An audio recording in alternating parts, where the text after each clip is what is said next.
Gérard Pottier est seul sur scène, mais il incarne un personnage à l'identité double. Narcisse, né à Saint-Gilles, devient Amglo, un aborigène tatoué et scarifié. C'est ce déracinement qui intéresse le comédien. Il va être dans un échouage, un naufrage sur le bateau le Saint-Paul qu'il a pris à Marseille. Et puis ensuite, sauvetage, il va se débrouiller pour se caché dans une chaloupe avec les rescapés, et puis après il va être abandonné. Donc là il y a un premier déracinement, vous avez tout à fait raison. Et il va rester vivre 17 ans chez les aborigènes, qu'on appellera au 19e siècle les sauvages, mais il va devenir un aborigène. Et ensuite il va être ramené de force chez lui, alors que sa vraie famille est devenue la famille aborigène, la famille Oantala.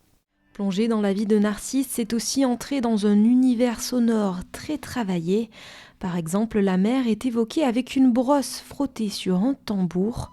François Marillet utilise différents outils pour faire voyager le spectateur. La percussion, elle a comme qualité de pouvoir sculpter le temps et l'espace.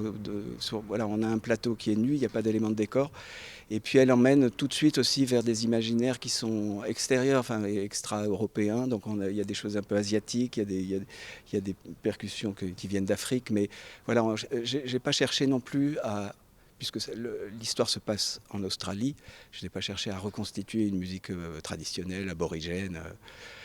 Mais l'idée, c'est de faire voyager vraiment. Après Saint-Gilles, la pièce s'est jouée à Pouzauges dans le cadre du Festival des Solidarités, dont le thème est environnement et droits des peuples. L'histoire de Narcisse peut alors avoir un deuxième niveau de lecture beaucoup plus politique. Cette idée-là d'identité dans les deux sens, le Français qui s'en va sur cette île sauvage, le migrant qui part de là-bas pour venir chez nous et qu'on renvoie, comme ça s'est passé pour Amglo, nous a semblé un thème très passionnant. Amglo, la vie de Narcisse Pelletier, sera aussi jouée au Grand Air de La Roche-sur-Yon et au théâtre du Casino de l'Île-Dieu.